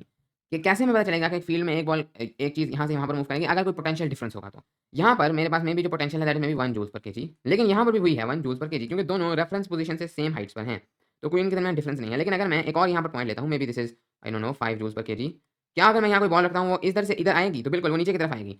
मतलब ये है कि आपके पास जब भी एक पोटेंशियल डिफरेंस होता है किसी फील्ड में तो आपके पास चीज़ें मूव करती हैं। फॉर ग्रेविटी हमारे पास चीज़ें मूव करती हैं from high potential to low potential. यहाँ पर आपके पास हाई पोटेंशियल, यहाँ पर आपके पास लो पोटेंशियल, तो आपके पास बॉल इधर से इधर मूव करेगी। जब आपके पास पोटेंशियल सेम है तो आपके पास बॉल मूव नहीं करेगी। इसी तरीके से अगर आपके पास एक वाटर का पाइप है, सीधा पड़ा हुआ है, इसके अंदर आपके पास पानी है, क्या पानी मूव करेगा? तो पानी मूव ही नहीं करेगा, क्योंकि ग्रेविटी पानी तब मूव करेगा जब ये पाइप टेढ़ा होगा। अगर पानी इस तरह से ऐसा कोई पंप नहीं लगाया तो पानी इसी तरह स्टिल रहेगा। क्यों? क्योंकि फॉर एग्जांपल अगर पानी ने इस पॉइंट से इस पॉइंट में मूव करना है, इन दोनों पॉइंट्स पर आप पोटेंशियल देखेंगे ग्रेविटी की तो वो सेम है, क्योंकि वो दोनों रेफरेंस पॉइंट्स आपके पास सेम डायरेक्शन पर हैं। अलबत्ता अगर आप लोग इस पाइप को थोड़ा-सा टेढ़ा कर दें, तो अब ये वाला पॉइंट एक अपर पोटेंशियल पर है, ये वाला पॉइंट एक लोअर पोटेंशियल पर है, तो पानी अब फ्लो करेगा। यही चीज़ है हमारे पास main concept of potential difference. अच्छा, अब यहाँ पर एक चीज़ ये ज़रूरी है कि पोटेंशियल डिफरेंस में आपको पोटेंशियल के लिए तो आपको रेफरेंस पॉइंट की ज़रूरत है, लेकिन पोटेंशियल डिफरेंस में आपको रेफरेंस पॉइंट की ज़रूरत नहीं है। जैसे इधर आपके पास पोटेंशियल डिफरेंस था 4 जूल्स पर केजी का, आप 5 joules per KG minus difference का मतलब है इन दोनों के दरमियान डिफरेंस हो रहा है। इनको आप माइनस करेंगे तो आपको डिफरेंस आ जाता है 4 जूल्स पर केजी का। लेकिन अगर आप रेफरेंस पॉइंट लेते हैं इससे भी नीचे, तो हो सकता है ये आपके पास 7 जूल्स पर केजी, तो ये हो जाएगा आपका 3 जूल्स पर केजी। डिफरेंस आपके पास सेम ही रहेगा। तो इसलिए जब भी आप पोटेंशियल डिफरेंस की बात करते हैं, हम आमतौर में रेफरेंस पॉइंट की बात नहीं करते, क्योंकि रेफरेंस पॉइंट आप जो भी लेना है, अगर आप दोनों के लिए सेम लेते हैं तो पोटेंशियल डिफरेंस हमेशा सेम होगा। अब अगर हम लोग आ जाएँ इलेक्ट्रिक पोटेंशियल एनर्जी पर, इलेक्ट्रिक पोटेंशियल एनर्जी, तो उसके अंदर भी हमारे पास सेम कॉन्सेप्ट अप्लाई होता है। अगर आपके पास एक पॉजिटिव चार्ज है, अब यहाँ पर इसके अंदर एक चीज़ ज़रूर है कि इसके अंदर आपके पास 2 टाइप्स ऑफ फोर्सेस हैं। ग्रेविटी में आपके पास सिर्फ अट्रैक्शन थी, इधर आपके पास रिपल्शन भी होता है। थोड़ा-सा हम एक डिफरेंट चीज़ यहाँ पर यूज़ करते हैं। सबसे पहले तो एक पॉजिटिव कहते हैं जो इलेक्ट्रिक पोटेंशियल होगा, राइट? पोटेंशियल एनर्जी नहीं, जो पोटेंशियल है, पोटेंशियल हम कैसे डिफाइन करेंगे? अब इसके अंदर हमारे पास जो पोटेंशियल होगी पिछले में थी जूल्स पर केजी, इधर होगी जूल्स पर कूलम्ब, क्योंकि इलेक्ट्रिक पोटेंशियल एनर्जी में हम चार्ज को मेजर कर रहे हैं और चार्ज का जो पर यूनिट है दैट इज़ कूलम्ब। तो इसलिए हमारे पास डेफिनिशन होगी कि पोटेंशियल एनर्जी पर यूनिट चार्ज। अब यहाँ पर एक मसला ये है कि पिछली बारी हमने कहा था पर यूनिट मास, क्योंकि ग्रेविटी थी उसके अंदर हमने केजी लिख दिया था। यहाँ पर हमारे पास चार्जेस की 2 किस्में हैं, एक है पॉजिटिव चार्ज, एक है नेगेटिव चार्ज। अगर हम लोग लेते हैं पॉजिटिव चार्ज तो पोटेंशियल एनर्जी और होगी, उसका साइन और होगा। अगर हम लोग लेते हैं नेगेटिव तो उसका साइन और होगा। फॉर एग्जांपल इधर मैं ये पॉजिटिव चार्ज के इर्द-गिर्द एक पॉजिटिव यूनिट चार्ज लाता हूँ और एक नेगेटिव यूनिट चार्ज लाता हूँ 1 1 कूलम्ब्स की। तो इसके ऊपर इसकी जो पोटेंशियल एनर्जी होगी, इसको हम लोग लेते हैं पॉजिटिव में, जबकि इसकी जो पोटेंशियल एनर्जी होगी उसको हम लोग लेते हैं नेगेटिव में, ओके। अब यहाँ पर मैं किसकी, जब मैं खाली पोटेंशियल की बात करूँ, यानी मैंने किसी एक पॉइंट पर बात करनी है, मैं ये थोड़ी कहूँगा कि पॉजिटिव के लिए या नेगेटिव के लिए, तो मैं किस चार्ज को यूज़ करूँ, तो हम बाय कन्वेंशन यूज़ करते हैं पॉजिटिव, ओके। हमने स्टैंडर्ड रखा हुआ है पर यूनिट पॉजिटिव चार्ज का, ओके। पिछली बार हमें कोई स्टैंडर्ड रखने की जरूरत नहीं थी, मास एक किस्म का होता है, यहाँ पर हमारे पास 2 है। तो अब अगर आपको पॉजिटिव चार्ज है और आपको कहा जाता है इस पॉइंट के ऊपर आपके पास मेरी पोटेंशियल है 2 जूल्स पर कूलम्ब्स। अब आप बता सकते हैं कि फॉर एग्जांपल यहाँ पर आपके पास एक चार्ज आता है -2 कूलम्ब्स का, राइट? एक नेगेटिव चार्ज आता है 2 कूलम्ब्स का, तो इसके ऊपर कितनी, इसके पास कितनी पोटेंशियल एनर्जी होगी? इसके पास पोटेंशियल होगी -4 कूलम्ब्स की, क्योंकि आपके पास चार्ज है -2 कूलम्ब्स। अगर वो 1 कूलम्ब का चार्ज है उसके पास होगी 2 जूल्स, अगर वो -1 कूलम्ब का चार्ज है उसकी उल्टी, क्योंकि हम ये पॉजिटिव चार्ज नाप रहे हैं -2 कूलम्ब और -2 का है तो उसके ऊपर होगी -4। यहाँ पर मैं लाता हूँ एक +2 कूलम्ब का चार्ज, उसके ऊपर होगी +4 कूलम्ब। मुझे उम्मीद है आपको समझ आ रही है, आप इसको बार-बार रिप्ले करके इसको आसानी से समझ सकते हैं। देन ये है आपके पास इलेक्ट्रिक पोटेंशियल का कॉन्सेप्ट। अब इसी तरीके से नेगेटिव चार्ज के गिर्द भी आपने पॉजिटिव चार्ज को ही लेना है। अगर आपको कोई कहता है कि यहाँ पर आपके पास जो इलेक्ट्रिक पोटेंशियल है दैट इज़ नेगेटिव में भी आपके पास है -2 अच्छा, जो पॉजिटिव चार्ज है इसके गिर्द आपके पास जितनी भी इलेक्ट्रिक पोटेंशियल होगी वो हमेशा पॉजिटिव होगी और नेगेटिव के गिर्द हमेशा नेगेटिव होगी। क्योंकि पॉजिटिव के गिर्द जब हम कन्वेंशन से पॉजिटिव चार्ज लाएँगे तो उसके पास हमेशा पॉजिटिव पोटेंशियल एनर्जी होती है, और जब हम नेगेटिव के गिर्द नेगेटिव चार्ज लाएँगे तो उसके गिर्द हमेशा नेगेटिव पोटेंशियल एनर्जी होती है। इसकी मैं अभी ज़्यादा डिटेल में नहीं जा रहा क्योंकि ये मेजॉरिटी एक 9th क्लास का कॉन्सेप्ट है, पोटेंशियल एनर्जी है क्या? मैं अभी यहाँ पर क्विकली कर रहा हूँ। अभी आपको इतनी डिटेल की ज़रूरत नहीं है, मैं बस आपको एक कॉन्सेप्ट देना चाह रहा हूँ। तो इसी तरीके से आपके पास इलेक्ट्रिक पोटेंशियल एनर्जी के जो हम ये कन्वेंशन सेट करते हैं तो उसके अंदर ये चीज़ है कि हाई टू लो आपके पास जाता है पॉजिटिव चार्ज, ओके। आपके पास अगर यहाँ पर है 2 जूल्स पर कूलम्ब और यहाँ पर है 1 जूल्स पर कूलम्ब, तो ऑटोमेटिकली जितना बॉल मूव की थी हाई टू लो, आपके पास पॉजिटिव चार्ज आएगा हाई टू लो। अलबत्ता नेगेटिव चार्ज इसका उल्टा है, वो जाता है लो टू हाई। इसका क्या रीज़न है? क्योंकि आपने कन्वेंशन सेट की हुई है पॉजिटिव की। तो अगर आपके पास यहाँ पर है 1 जूल्स पर कूलम्ब और यहाँ पर है 2 जूल्स पर कूलम्ब, आप एक नेगेटिव चार्ज लगते हैं 1 जूल्स पर कूलम्ब तो ऑटोमेटिकली क्लाइम कर जाएगा to 2 joules per coulomb automatically, okay. आपको उसको फोर्स नहीं देनी पड़ेगी। अब जो पोटेंशियल डिफरेंस है आपके पास, इधर पोटेंशियल डिफरेंस है 1 जूल्स पर कूलम्ब का, इधर भी पोटेंशियल डिफरेंस है 1 जूल्स पर कूलम्ब का। ये एक्चुअली में वो एनर्जी है जो कि पर कूलम्ब वो चार्ज लूज़ करेगा। जब आपके पास इलेक्ट्रॉन यहाँ से यहाँ पर मूव किया है, उसने कुछ वर्क किया है, उस इलेक्ट्रॉन ने कुछ वर्क किया है, तभी तो वो मूव किया है। वो वर्क है ये पोटेंशियल डिफरेंस, ये भी वो वर्क है, ये पोटेंशियल डिफरेंस। अगर आप ऊपर भी आएँ अपनी ग्रेविटी वाली एग्जांपल पर, तो जब आपका चार्ज ने, आपकी बॉल ने यहाँ पर से, मतलब यहाँ पर से यहाँ पर मूव किया था, तो उसने 4 जूल्स का वर्क किया था पर केजी, ओके। तो इसी तरीके से आप पोटेंशियल डिफरेंस को इस तरह भी डिफाइन कर सकते हैं कि एक पॉइंट से दूसरे पॉइंट तक जो आपके पास वर्क करेगा एक चार्ज जब वो मूव करेगा। तो मसला ये है कि एनीवेज़ सबसे हम ये समझते हैं कि आपके पास अगर आपने करंट को फ्लो करना है, तो आपको ज़रूरत पड़ेगी इलेक्ट्रिक पोटेंशियल डिफरेंस की। कि आपके पास कोई पोटेंशियल डिफरेंस मौजूद हो जो कि आपके पास लो टू हाई फिर इलेक्ट्रॉन्स को मूव करेगा, ओके। कोई आपके पास पोटेंशियल डिफरेंस मौजूद हो जो कि आपके इलेक्ट्रॉन्स को लो टू हाई मूव करेगा। ये है आपके पास करंट, ओके। तो करंट के लिए आपको इलेक्ट्रिक पोटेंशियल डिफरेंस की ज़रूरत है, और इसी इलेक्ट्रिक पोटेंशियल डिफरेंस को हम लोग कहते हैं वोल्टेज। इसका दूसरा नाम है वोल्टेज। यही आपके पास कॉन्सेप्ट है। अगर आपके पास एक वायर है और आप चाहते हैं कि इस वायर से मेरे पास करंट फ्लो करे, ओके, मेरे पास यहाँ पर करंट फ्लो करे, तो आपको पहले एक पोटेंशियल डिफरेंस सेट करना पड़ेगा। वो आप कैसे सेट करेंगे? ग्रेविटी के केस में तो हम एक जगह को ऊपर ले गए थे, एक जगह को नीचे। यहाँ पर हम एक जगह को ऊपर नीचे नहीं लेके जाएंगे, बल्कि हम चार्ज का डिफरेंस क्रिएट करेंगे। हम यहाँ पर रखेंगे एक पॉजिटिव चार्ज, यहाँ पर हम लोग रखेंगे नेगेटिव चार्ज, हमारे पास एक इलेक्ट्रिक पोटेंशियल डिफरेंस क्रिएट हो जाएगा। और यहाँ पर आप ये वाला आपके पास चूँकि नेगेटिव है, इसके आपके पास होगा low, this is low and this is high electric potential. आपके पास इलेक्ट्रॉन्स फ्लो करेंगे negative to positive like this. जब आप इलेक्ट्रिक पोटेंशियल डिफरेंस यहाँ पर वोल्टेज जनरेट करेंगे तो अच्छा अब आपके पास वोल्टेज का यूनिट क्या होगा? This will be joules per coulomb, right? क्योंकि यही तो आपके पास वोल्टेज है। जूल्स पर कूलम्ब का एक और दूसरा नाम है volts, okay? Joules per coulomb को हम लोग वोल्ट्स भी कहते हैं और यही आपके पास यूनिट इलेक्ट्रिक पोटेंशियल का भी है। अब मेरा आपसे कुछ सवाल है। सबसे पहले कि यहाँ पर हमारे पास एक जगह पर हमारे पास है नेगेटिव और एक जगह पर हमारे पास है पॉजिटिव। क्या हमारे पास करंट फ्लो करेगा? तो बिल्कुल हमारे पास करंट फ्लो करेगा फ्रॉम नेगेटिव टू पॉजिटिव। एक और हम साइड ले लेते हैं जहाँ पर हमारे पास एक साइड पर है नेगेटिव और एक साइड पर है न्यूट्रल। क्या कोई करंट फ्लो करेगा? तो बिल्कुल करंट फ्लो करेगा क्योंकि नेगेटिव वाली साइड पर तो होगा आपके पास नेगेटिव वोल्ट्स, यहाँ पर आपके पास होगा 0 वोल्ट्स। अगर आप इसको रेफरेंस लेते हैं, रेफरेंस किसी और को लें तो उसके हिसाब से हो जाएगा। लेकिन अगर यहाँ पर मतलब फॉर एग्जाम्पल यहाँ पर लेते हैं तो अगेन डिफरेंस तो आपके पास है, पोटेंशियल डिफरेंस तो है ना, दोनों सेम तो नहीं है, डिफरेंस है। Again this is low, this is high, यहाँ पर आपका करंट फ्लो करेगा। ये उतना स्ट्रॉन्ग नहीं होगा जितना पहले था क्योंकि उतना ज़्यादा इलेक्ट्रिक पोटेंशियल डिफरेंस नहीं, उतना ज़्यादा वोल्टेज नहीं है। जितना ज़्यादा वोल्टेज उतना ज़्यादा करंट फ्लो करेगा। आपके पास एक जगह पर पॉजिटिव है और एक जगह पर आपके पास न्यूट्रल है। क्या कोई करंट फ्लो करेगा? तो बिल्कुल अगर मैं न्यूट्रल फॉर एग्जाम्पल रेफरेंस लेता हूँ तो ये हो जाता है मेरे पास पॉजिटिव वोल्ट। आपके पास करंट फ्लो करेगा यहाँ से यहाँ पर क्योंकि अब ये आपके पास लो है और ये आपके पास हाई है। तो मुझे उम्मीद है कि आपको रफ आइडिया हो गया है कि वोल्टेज क्या है। अगर हम उसको डिफाइन करें अकॉर्डिंग टू दिस तो पोटेंशियल डिफरेंस, और यहाँ पर आपके पास बात हो रही है इलेक्ट्रिक पोटेंशियल डिफरेंस की। इलेक्ट्रिक पोटेंशियल डिफरेंस यहाँ पर वोल्टेज वो वर्क डन है। मैंने आपको बताया कि पोटेंशियल डिफरेंस एक्चुअल में वो वर्क है जो एक चार्ज मूव करता है तो करता है। The work done by a unit charge, क्योंकि ये आप पर कूलम के हिसाब से नाप रहे हैं। Unit charge passes through a component. Component का ये मतलब है किसी वायर से गुजरता है, किसी जगह से गुजरता है। यही आपके पास, ओके? इस तरह से आप डिफाइन कर सकते हैं। इसकी और डेफिनेशन आप बता सकते हैं। It is the potential difference between two points. Voltage is the potential difference between two points, या फिर voltage is the work done by unit charge that passes through the two points, okay? तो the component, और ये component होगा उन दोनों points के दरमियान, इन दोनों पॉइंट्स के दरमियान आप वोल्टेज नाप रहे हैं। आपने इक्वेशन यूज करनी है आपके पोटेंशियल डिफरेंस आपके पास वर्क डन के बराबर, वो वर्क डन जो वो फॉर एग्जांपल इधर बॉल कर रही थी यहाँ से यहाँ जाने पर ऑन अ कंपोनेंट, यानी उस कंपोनेंट में जहाँ से गुजरता है, और इसके साथ इक्वेशन यूज कर सकते हैं कि आपके पास वोल्टेज होगा उसने जितना वर्क डन किया है डिवाइडेड बाय इट्स चार्ज। अगर वो 2 कूलम्स का था, उसने जितना वर्क डन किया है, जो आपके पास वोल्टेज है उसके हाफ होगा क्योंकि आप पर यूनिट चार्ज नाप रहे हैं। Define EMF, electromotive force. EMF यहाँ पे electromotive force as the electrical work done by a source in moving a unit charge around a complete circuit. Use the equation EMF is equal to work done by a source per unit charge. यहाँ पे E is equal to W divided by Q. EMF बहुत ही simple है। EMF is a type of voltage, okay? बस एक type of voltage है। So EMF is a type of voltage. EMF is a type of voltage. लेकिन सिर्फ एक source के वोल्टेज को हम लोग EMF कहते हैं, okay? So that is very simple.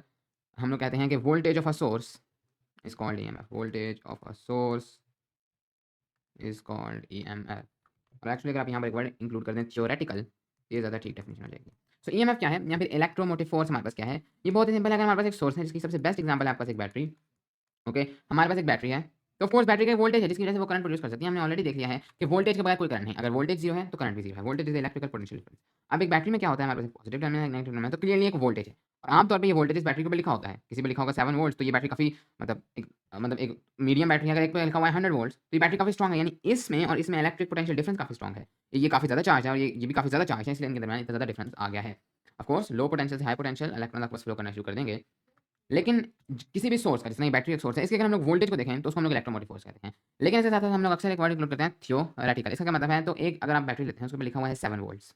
ये जो 7 वोल्ट्स है इसका मतलब है कि ये जो कंपनी आपको बेच रही है वो ये कहती है कि इसके ऊपर 7 वोल्ट्स ये वोल्टेज प्रोवाइड करेगा। जब आप एक्चुअली में इसको रन करेंगे विद द बल्ब, तो मैं यहाँ पर जाता हूँ, मैंने यहाँ पर कोई डिवाइस अपनी इंक्लूड कर दी है। तो एक्चुअली में आपको जो ये बैटरी, अगर आप यहाँ पर एक वोल्ट मीटर लगा दें, वोल्ट मीटर से हम लोग वोल्टेज नापते हैं, अगर आप यहाँ पर एक वोल्ट मीटर नाप रहे हैं, जो आपको एक्चुअल वोल्टेज मिलेगा वो जो थोड़ा सा कम होगा, मे बी वो 6.9 वोल्ट्स होगा। वो हल्का सा कम होगा। हल्का सा कम इसलिए होगा कि जो चीज़ हम लोगों ने सोची थी कि ये करेगा, हमेशा उससे थोड़ी सी हमें कम मिलती है क्योंकि इसके दरमियान अंदर कुछ इंटरनल रेजिस्टेंस होती है। इंटरनल रेजिस्टेंस कहाँ से आती है?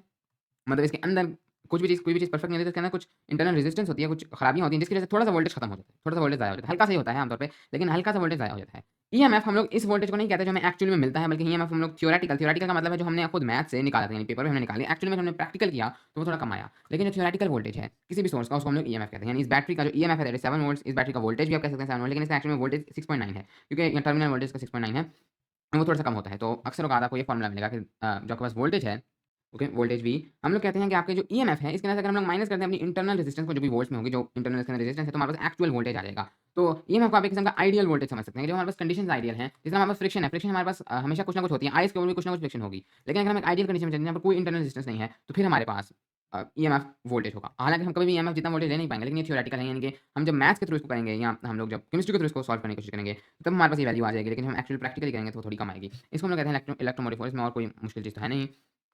और एक मजे की बात यह है कि ये फोर्स नहीं है, इसके नाम में फोर्स जरूर है लेकिन फोर्स नहीं, एक्चुअली में वोल्टेज है। तो अगर आपको ईएमएफ को डिफाइन करना है तो आप इसको कई तरीकों से डिफाइन कर सकते हैं। It is the ideal voltage, it is the theoretical voltage of a source, या अक्सर इसको जिस तरीके से डिफाइन किया जाता है वो आप डिफाइन करते हैं कि it is the voltage of a battery when no current is flowing. Okay, no current is flowing, ये आपको बहुत बार मिलेगा ये डेफिनेशन। इसका क्या मतलब है, जब आपका कोई करंट फ्लो नहीं कर रहा तो आपका कोई इंटरनल रेजिस्टेंस भी नहीं, क्योंकि इंटरनल रेजिस्टेंस आपके पास आती ही तब है जब अंदर करंट फ्लो करना शुरू करता है। इसके अंदर जैसे हमने गैल्वानिक सेल्स में पूरे तरीके से पढ़ा था केमिस्ट्री के अंदर, इलेक्ट्रोकेमिस्ट्री चैप्टर का लास्ट में देखने उसके अंदर देखा था कि इसके अंदर आयंस मूव करते हैं, उनकी रेजिस्टेंस आएगी तब जब आपके पास करंट फ्लो करना शुरू करेगा, जब आपके पास आयंस होंगे। जब आपके पास कोई करंट फ्लो नहीं कर रहा है, वोल्टेज तो अभी भी है, ज़रूरी नहीं कि अगर आपके पास वोल्टेज है तो करंट तभी फ्लो करेगा, करंट तो तब फ्लो करेगा जब उसको पाथ मिला है। वोल्टेज अभी भी है, जब आप इसके अंदर से वायर हटा देते हैं तब भी वोल्टेज तो मौजूद है, पोटेंशियल डिफरेंस तो मौजूद है, लेकिन आपने बस यहाँ पर उसको पाथ नहीं दे रखा है कि वो मूव कर सके। तो इसी वजह से जब आपके पास कोई करंट फ्लो ना कर रहा हो, यानी आपने इसको कोई वायर नहीं दिया, उस वक्त जो वोल्टेज होगा दैट इज द ईएमएफ, क्योंकि उस वक्त आपके पास कोई इंटरनल रेजिस्टेंस नहीं है तो एक्जैक्ट वही वोल्टेज होगा जो कि क्लेम किया जाता है। ओके, सो आपको अक्सर ये डेफिनेशन मिलेगी कि it is the voltage of a source like a battery और भी सोर्सेज हैं जैसे सोलर सेल वगैरह, जब आपके पास कोई करंट फ्लो ना कर रहा हो। यहाँ पर भी इसकी जो डेफिनेशन है ये अब आपको जितना हमने पहले वोल्टेज की डेफिनेशन पढ़ी है उसके हिसाब से दी गई है। It is the electrical work done by source in moving a unit charge around a complete circuit, यानी कि अगर आपके सर्किट ने इधर से लेकर इधर तक एक यूनिट चार्ज को मूव किया है तो उसको उस पर कितना वर्क डन करना पड़ा, जो वोल्टेज की डेफिनेशन थी। वोल्टेज की डेफिनेशन भी हमने ऐसा पढ़ी थी कि अगर आपके पास 2 पॉइंट्स में जो इलेक्ट्रिक पोटेंशियल डिफरेंस है वो वही अमाउंट ऑफ वर्क है जो कि वो यहाँ से यहाँ तक जाने में करेगा। हमने ये देखा था पिछले एसएलओ में। तो फिर ईएमएफ भी वही वोल्टेज है, तो मतलब यहाँ वो यूनिट चार्ज यहाँ से यहाँ पर जाने में करेंगे, हम दूसरे फार्म में कह सकते हैं कि बैटरी उस पर ये वर्क कर रही है तभी तो उसको मूव कर रही है, एक किस्म का हम इसको कह सकते हैं। तो यही हम लोग ईएमएफ में ये कह रहे हैं कि it is the electrical work done by source moving unit charge around complete circuit, यहाँ से लेकर यहाँ तक इस सोर्स ने जब इस इलेक्ट्रिकल यूनिट चार्ज को मूव किया है तो उस पर जितना इसने वर्क किया है जूल्स पर कूलम, मतलब 2 कूलम का ज़्यादा वर्क किया है, 3 कूलम से ज़्यादा वर्क किया है, पर कूलम से जितना वर्क किया है वोल्ट्स के अंदर वो इलेक्ट्रोमोटिव फोर्स है। तो उसको भी हम मेजर करते हैं वोल्ट्स, क्योंकि ये एक वोल्टेज ही है और ये कुछ भी नहीं है। ओके, अगर हम आम वोल्टेज की बात करें वो भी यही चीज़ है कि एक बैटरी नहीं है, एक कंपोनेंट के थ्रू जैसे हमने देखा था, अगर एक यूनिट चार्ज मूव करता है तो वो कितना वर्क डन करता है, मतलब वो कितना वर्क डन करता है या उसके ऊपर कितना वर्क डन किया जाता है, दोनों सेम ही चीज़ें एक तरीके से। अब उसके बाद आपके पास क्या, आप इस इक्वेशन को यूज़ करें, इसको हम न्यूमेरिकल्स में यूज़ करेंगे कि आपके पास जो work done by a source है पर यूनिट चार्ज दैट इज, मतलब वो आपके पास पर unit charge this is EMF, या फिर इसी को हम लोग इस तरह से लिखते हैं कि हमारे पास ईएमएफ का सिंबल होता है ई। ओके, बल्कि इस तरह से तो ई नहीं होता, ये तो इलेक्ट्रिक फील्ड का साइन है, इस तरह से ई लिखा जाता है ईएमएफ के अंदर। This is E, this is the work done per unit charge. यही आपके पास वोल्टेज का भी फॉर्मूला था, अगर आपको याद हो, voltage is also the work done per unit charge. Next असल में आपको कहते हैं state that EMF and potential difference are measured in volts and that the volt is given by joules per coulomb. बहुत ही सिंपल है, आप ये बताएं, आपको पता हो कि जो ईएमएफ और पोटेंशियल डिफरेंस इनको मेजर करते हैं वोल्ट्स के अंदर, जो ऑलरेडी पता है उसको हम लोग volt is joules per coulomb. तो अब अगर हम लोग जल्दी से रिकैप करें व्हाट इज वोल्टेज। वोल्टेज बहुत ही सिंपल है, जो इन्होंने हमें डेफिनेशन बताई है कि voltage is the potential difference between any 2 points, और उन 2 पॉइंट्स के दरमियान जिसको हम एक कंपोनेंट कहेंगे, अगर हमारे पास एक यूनिट चार्ज मूव करता है तो वो यूनिट चार्ज इतना वर्क करता है। Okay, work done by a unit charge, जो नॉर्मली हम लोग मतलब नेगेटिव ले रहे हैं क्योंकि इलेक्ट्रॉन्स नेगेटिव हैं, क्योंकि इलेक्ट्रॉन मूव कर रहे हैं, उनका वोल्टेज यहाँ पे, लेकिन ये पॉजिटिव भी हो सकता है। और चूंकि हम लोग मतलब work done by unit charge through component, okay, और वोल्टेज जो हम इलेक्ट्रिक पोटेंशियल नाप रहे हैं हम कन्वेंशन यूज़ कर रहे हैं पॉजिटिव चार्ज की। ये बहुत सिंपल डेफिनेशन है कि जितना वर्क डन करेगी अ, एक यूनिट चार्ज वर्क डन करेगा एक कंपोनेंट से। यूनिट चार्ज यानी 1 कूलम्ब का चार्ज, अगर वो 2 कूलम्ब का चार्ज है तो वो डबल हो जाएगा वोल्टेज से, अगर वो 3 कूलम्ब का चार्ज है वो मज़ीद डबल हो जाएगा वोल्टेज से। तो अगर आपको बाद में कभी कहा जाता है ये आपके पास 2 पॉइंट्स हैं, इस पॉइंट का मे बी इलेक्ट्रिक पोटेंशियल आपके पास 1 वोल्ट हो सकता है, इसका आपको सवाल आ जाए, इसका है 3 वोल्ट्स। ओके, या मे बी इसका है -1 वोल्ट, बट आपके पास एक डिफरेंस होना चाहिए, इसका है पॉजिटिव 3 वोल्ट्स, और साइन आमतौर पर दिया जाता है साथ। उससे पहले आपसे पूछा जा सकता है यहाँ पर जो आपके पास इलेक्ट्रिक करंट है यानी नेगेटिव चार्ज है वो कहाँ से फ्लो करेगा, मतलब यहाँ पर वो आपको बताएंगे कि अगर आपके पास एक नेगेटिव चार्ज है, इलेक्ट्रॉन्स हैं, एक ये आपके पास एक वायर है, मे बी यहाँ पर आपके पास एक वायर है, उसकी एक साइड पर -1 वोल्ट है, एक साइड पर पॉजिटिव 3 वोल्ट है, तो आपके पास किस तरफ करंट फ्लो करेगा, तो एक वायर है, तो क्लियरली हम बता देंगे कि वो लो टू हाई हमारे पास जाता है, जैसे हमें पता है, क्योंकि अगर ये नेगेटिव है और ये पॉजिटिव है, दिस मीन्स जिस तरह से हमने इलेक्ट्रिक करंट को नापा था पॉजिटिव के कन्वेंशन के साथ, कि हमने लिया था पॉजिटिव चार्ज के कन्वेंशन को, तो अब हमारे पास यहाँ पर नेगेटिव है, हम पॉजिटिव चार्ज के कन्वेंशन को लेंगे, तो इसका मतलब यहाँ पर एक नेगेटिव चार्ज मौजूद है, इसका मतलब यहाँ पर एक पॉजिटिव चार्ज मौजूद है, ये इसको रिपेल कर रहा है, ये इसको अट्रैक्ट कर रहा है, तो दिस मीन्स हमारे पास जो इलेक्ट्रॉन्स हैं वो मूव करेंगे इस डायरेक्शन में। ये हो गई। उसके बाद हो सकता है आपसे पूछा जाए कि हमारे पास यहाँ पर वोल्टेज क्या है, तो वोल्टेज आप लोग सिंपली निकाल लेंगे, यानी पोटेंशियल डिफरेंस है, हाई में से आप लो को माइनस कर दें, यानी 3 volts minus -1 volts which is 4 volts.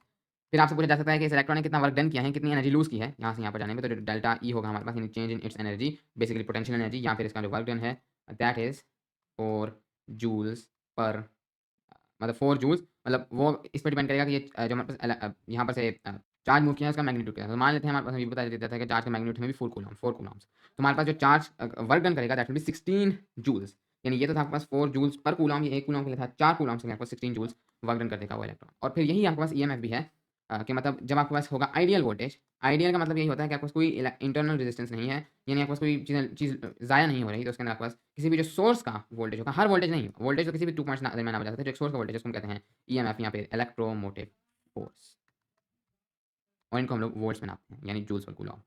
इसके अलावा अगर आप लोग वोल्टेज और ईएमएफ को थोड़ा और इन डेप्थ समझना चाहते हैं, ओके, प्राइमरी वोल्टेज को, क्योंकि अभी हम लोग इतनी इसकी डिटेल में नहीं गए हैं, ना ही हम जा सकते हैं इस वीडियो के अंदर, ये रिवीजन सीरीज है, और ना ही आपको जरूरत है इस लेवल पर। ओके, मैं ये चीज़ आपको बता दूँ, आपको इतनी डिटेल में जाने की जरूरत नहीं है, जो हमने डेफिनेशन पढ़ी है सिर्फ आपको उनको समझना है, आपको जितनी हमने भी चीज़ समझी है इसी को समझना है, इसमें कोई मुश्किल नहीं है। इस पेपर के अंदर आपसे ज़्यादा से ज़्यादा इसकी डेफिनेशन पूछी जा सकती हैं और इसका यूनिट पूछा जा सकता है, इसके अलावा आपसे और कुछ भी नहीं पूछा जाएगा। ओके, अलबत्ता फिर भी अगर आपको दिलचस्पी है इसके अंदर मज़ीद जानने के लिए तो इसके ऊपर एक और वीडियो है, एक और अच्छी वीडियो है जिसके अंदर वोल्टेज और ईएमएफ को काफ़ी अच्छे तरीके से समझाया गया। उसकी मैं लिंक जो है कोशिश करूँगा कि मैं इसके डिस्क्रिप्शन में डाल दूँ। वैसे उसकी अभी आपको अगर सिर्फ पेपर की प्रिपरेशन करनी है आपको उसकी ज़रूरत नहीं है। लेकिन अगर आपको उसको मज़ीद अच्छे तरीके से समझना है तो आप उस वीडियो को देख सकते हैं। Justify and illustrate the use of voltmeters. अच्छा, अब बात आ रही है वोल्टमीटर्स की। अगेन एमीटर्स की तरह ये आपको वोल्टेज नापने में मदद करते हैं, but this is also formative, इसके ऊपर हम अभी बात नहीं करेंगे। Define and apply Ohm's law including reference to constant temperature, use the equation resistance is equal to potential difference divided by current R is equal to V I to solve simple problem. तो आप हम लोग बात करने वाले हैं Ohm's law के ऊपर। उससे पहले हम लोग बात करेंगे रेजिस्टेंस के ऊपर जल्दी से। रेजिस्टेंस हमारे पास क्या है कि कोई भी आपके पास अगर वायर है या कोई भी कंडक्टर है, उसकी एक रेजिस्टेंस है। इसका क्या मतलब है? तो हो सकता है आपके पास, मे बी मेरे पास यहाँ पर अ, एक मेटल ए है, ओके, मेरे पास एक मेटल ए है। मैं इसके ऊपर अप्लाई करता हूँ, जस्ट फॉर एन एग्जांपल, मैं इसके ऊपर अप्लाई करता हूँ 4 वोल्ट्स का वोल्टेज। मेरे पास इससे करंट जनरेट होगा। मान लेते हैं मेरे पास यहाँ पर करंट फ्लो करता है, that is may be 10 amperes, okay.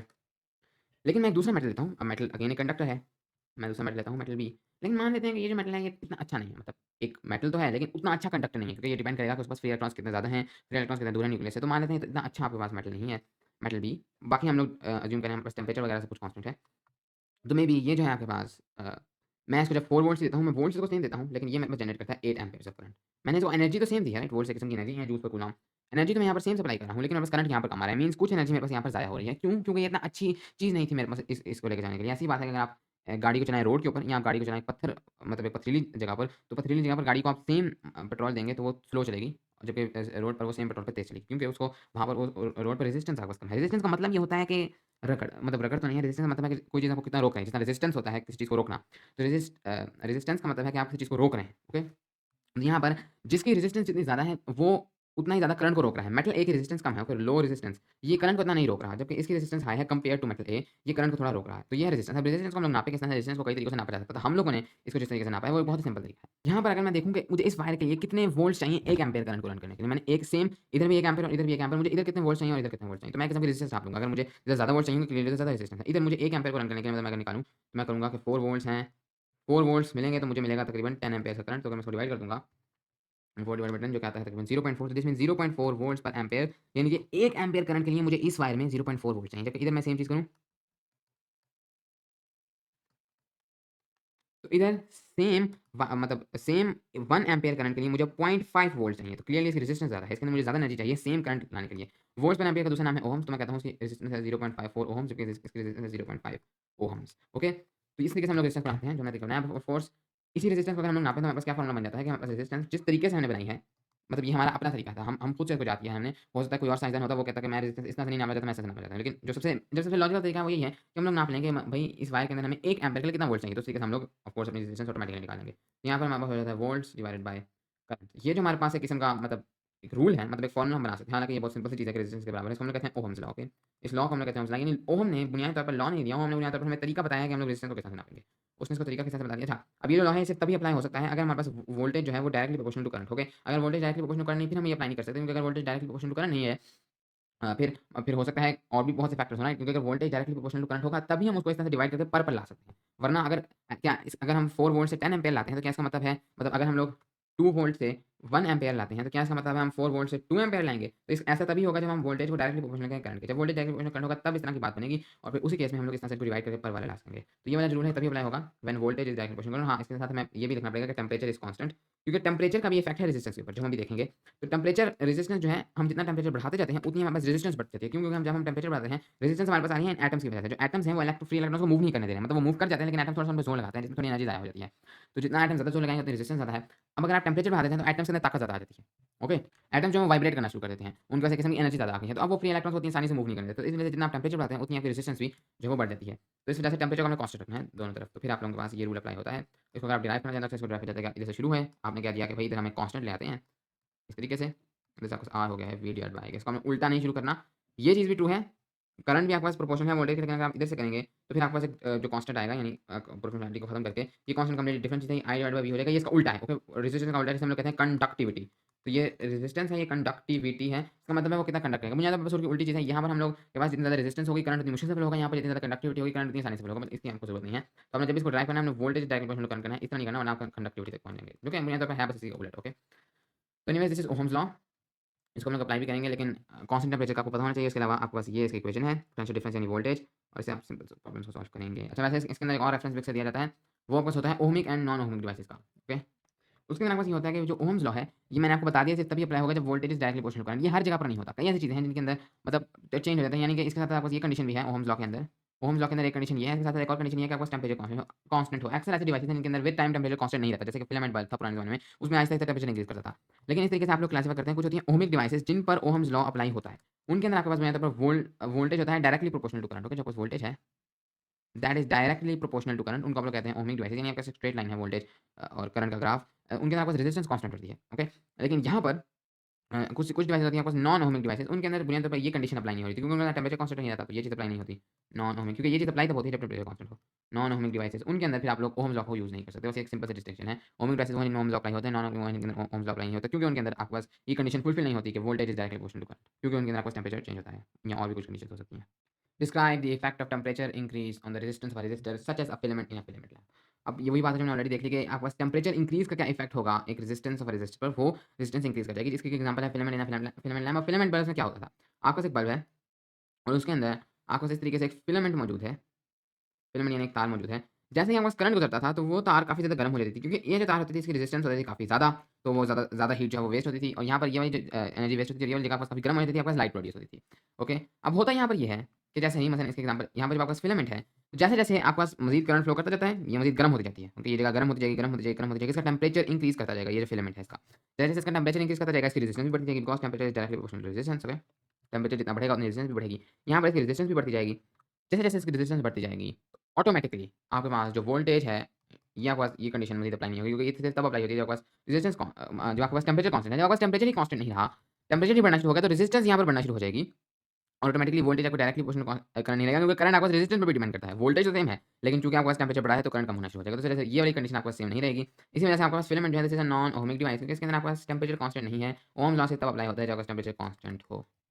Next आपके पास ये 2 एसएलओस हैं। सबसे पहले आपके पास है, और ये फाइनल एसएलओस हैं। सबसे पहले आपके पास है कि एक्सपेरिमेंट के थ्रू आप लोग रेजिस्टेंस को डिटरमाइन करें, तो ये तो आपके पास फॉर्मेटिव है। ओके, इसकी हमें ज़रूरत नहीं है। अच्छा, इसके बाद ये जो एसएलओ है, this is very important. Resistivity को डिफाइन करें और उसको कैलकुलेट करें। तो व्हाट इज़ रेजिस्टिविटी? अब हमने बात की रेजिस्टेंस की। अब रेजिस्टेंस के हमारे पास जो फैक्टर्स हैं, जो रेजिस्टेंस को अफेक्ट करते हैं, उनके अंदर से हमने एक तो देख लिया, दैट इज़ टेम्परेचर। ओके, हमने टेम्परेचर को तो देख लिया है। लेकिन यहाँ पर हमारे पास 2 और फैक्टर्स भी हैं जो कि अफेक्ट करते हैं रेजिस्टेंस को, that is the length of the wire और क्रॉस सेक्शनल एरिया। सबसे पहले लेंथ।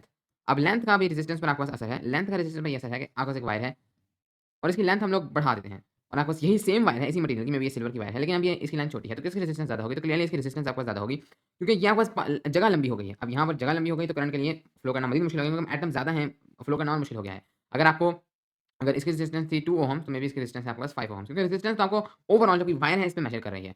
आप अगर यहाँ पर 5 वोल्ट सप्लाई करेंगे, आपको 1 एम्पीयर मिलेगा। यहाँ पर आप सिर्फ 2 वोल्ट सप्लाई करेंगे, एम्पीयर मिलेगा, क्योंकि करंट से थोड़ी सी डिस्टेंस कवर करनी है।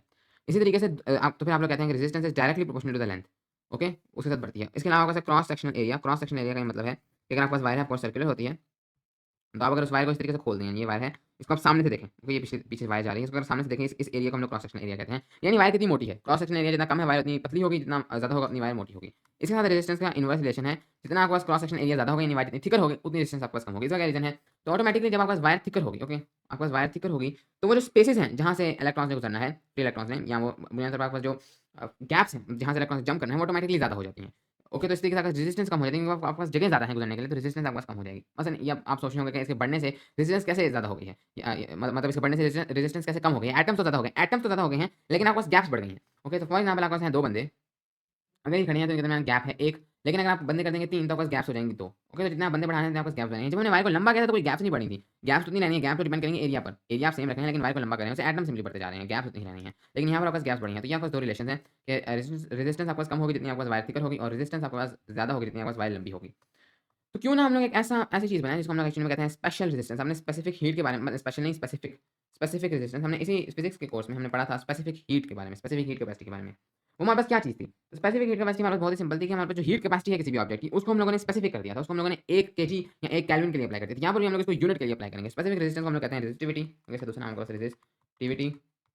स्पेसिफिक रेजिस्टेंस को हमने क्या करना है कि हमने किसी, अब फॉर एग्जांपल अगर आपसे कोई पूछे कि सिल्वर के, जो सिल्वर के मेटल है, इसकी रेजिस्टेंस क्या है, आप उसको कोई जवाब नहीं दे सकेंगे। आप कहेंगे कि पहले मुझे उसकी लेंथ बताओ, फिर मुझे उसका एरिया बताओ। लेकिन क्यों ना हम लोग एक ऐसे नंबर सिल्वर को साइन करते हैं कि जिससे आप उसका खुद ब खुद मतलब सिर्फ एक नंबर हो जो कि आपके लिए 1 एरिया के लिए हो और आपके पास 1 यूनिट लेंथ के लिए हो। इसी को हम लोग कहते हैं रेजिस्टिविटी। तो रेजिस्टिविटी बुनियादी तौर पर आपके पास रेजिस्टेंस है, it is the resistance of a 1 metre square wire, यानी यूनिट एरिया हो आपके पास, cross sectional area 1 metre square wire with 1 metre length, यानी कि उसकी जो लेंथ है वो भी आपके पास यूनिट लेंथ है। Okay, unit area and unit length. इसके अगर आप लोग रेजिस्टेंस निकालने किसी भी खास मटेरियल के लिए उसको हम लोग कहेंगे स्पेसिफिक रेजिस्टेंस, यहाँ पे रेजिस्टिविटी। इसका आपके पास फॉर्मूला क्या होगा? इसका फॉर्मूला आपके पास होगा ओहम्स डिवाइडेड बाय एरिया, यानी कि एरिया का जो आपके पास फॉर्मूला है मीटर स्क्वायर, और उसको भी हम मजीद डिवाइड करेंगे या यहाँ पर मल्टीप्लाई करेंगे, जो चीज़ आप यहाँ पर डिवाइड करें ऊपर आकर यहाँ पर मल्टीप्लाई ही होगी।